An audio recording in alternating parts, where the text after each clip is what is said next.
আরবি ভাষার শিক্ষার্থীরা, আপনারা যারা আরবি ভাষা চর্চা করেন, আরবি ভাষাকে ভালোবাসেন এবং আরবি ভাষায় ভবিষ্যতে ফন্নি একজন ব্যক্তি হতে চান, এই শাস্ত্রের ফন্নি যোগ্যতা, বিশেষজ্ঞতা অর্জন করতে চান, তাদেরকে আমি সবসময় বলে থাকি যে আপনারা 4টি বিষয়ে সবসময় পরিশ্রম করতে থাকেন, মেহনত করতে থাকেন।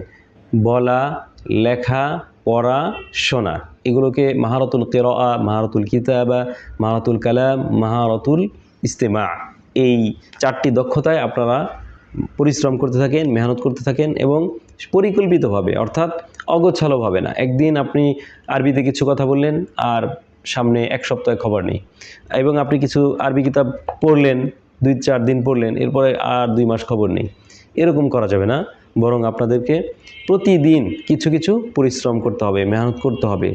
একটি রুটিন দাঁড় করান, ওই রুটিন অনুযায়ী নিজেকে চালাতে থাকেন, নিজেকে পরিচালনা করতে থাকেন। এখানে আপনারা আমার হাতে একটি কিতাব দেখতে পাচ্ছেন, দুরুসুল লুগাতিল আরাবিয়া, আমার লিখিত আরবি গ্রন্থ দুরুসুল লুগাতিল আরাবিয়া। এই কিতাবটি আপনারা সংগ্রহ অনেকেই করেছেন।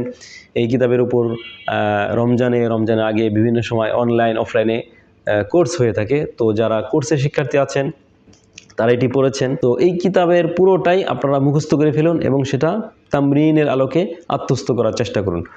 আর এখনও যারা সংগ্রহ করতে পারেননি তারা দ্রুত সংগ্রহ করুন। এবং এই কিতাবের ভিতরে 6টি অধ্যায় আছে, সেই 6টি অধ্যায়ের প্রতিদিনই কিছু কিছু পড়ে পড়ে এগিয়ে যান। সকলের জন্য শুভকামনা। আসসালামু আলাইকুম ওয়া রাহমাতুল্লাহি ওয়া বারাকাতুহু।